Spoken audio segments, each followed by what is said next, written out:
Joshua Swift, Forsyth County Health Department yesterday. Our percentage of people between the ages of 12 and 18 who have been vaccinated is roughly about 25% of that group. And I'll be quite frank, that's just not high enough. It's not going to be high enough to protect us from the Delta variant and to slow its circulation. And it's going to be the younger people who are going to be getting infected. So I'm anticipating that we'll have another wave of COVID here in the Triad area. Maybe not quite as bad as southern Missouri or northern Arkansas. But nevertheless, we'll have one. And it'll be right about the time that school starts again, which is going to be an intersection which is going to be a little bit problematic. And it just means we're going to have to be nimble, and we're going to have to keep an eye on things. And we're going to have to go back to masking in our schools. And there will be certain workplaces that have low rates of vaccination where masking will be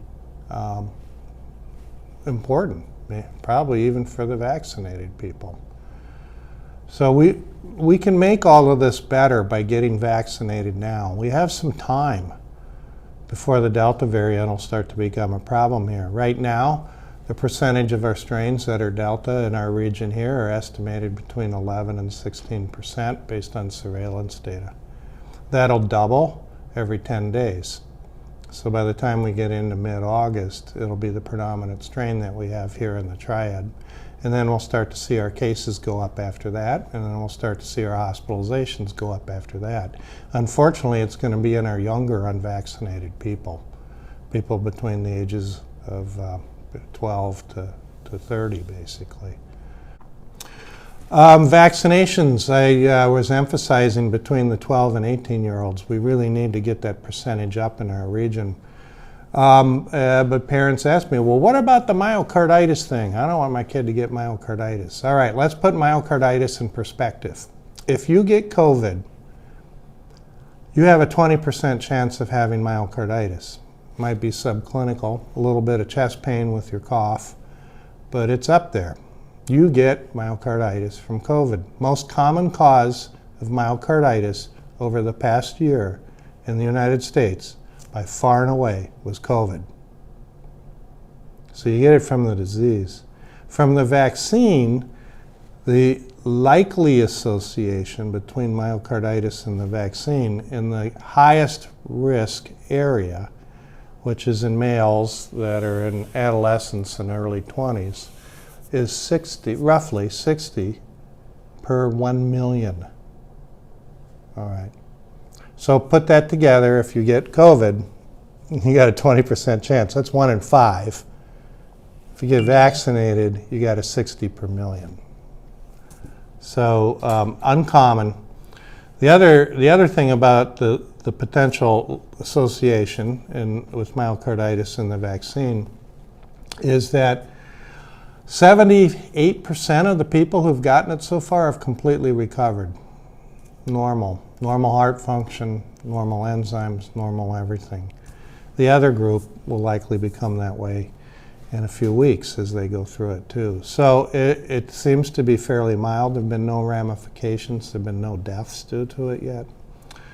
And so the risk of getting myocarditis or the risk of having a problem from it, if you do get that rare case, pretty darn low. So the benefit of getting vaccinated clearly outweighs the risk, even in the 12 to 18-year-old group, because that's the group the Delta variant is going to be looking to go get in January. Now for our schools, so there's two things. There's the high schools and then there's the younger kids. The younger kids won't have an opportunity to get vaccinated probably in October and November. So elementary schools are basically going to have to operate like they did before, we got into our low numbers. So our elementary schools got through December, January, February, March, and April, when there was quite a bit of COVID still circulating around, and we did it safely, and we were able to get it done. We did it with masks, we did it with distancing. So the distancing now for schools will be about 3 feet, which enables them to do what they need to do. Masks will still be worn. Don't think they have to cohort quite as much as they did before, because we're a little bit better with our contact tracing. And I think we can open up some more after-school activities and a few more sports for the younger kids. High schools, it all depends on how much of the high school's been vaccinated. So here in Forsyth County, it's only about 25-28%, something like that, which is just not high enough to have a normal school year. So it's very likely, or I would recommend that our high schools continue to mask, continue to support 3 feet of distancing, and be smart about their after-school activities and how they're done. And I think if we do that, and we do it nimbly and respond, I think we'll get through the school year without any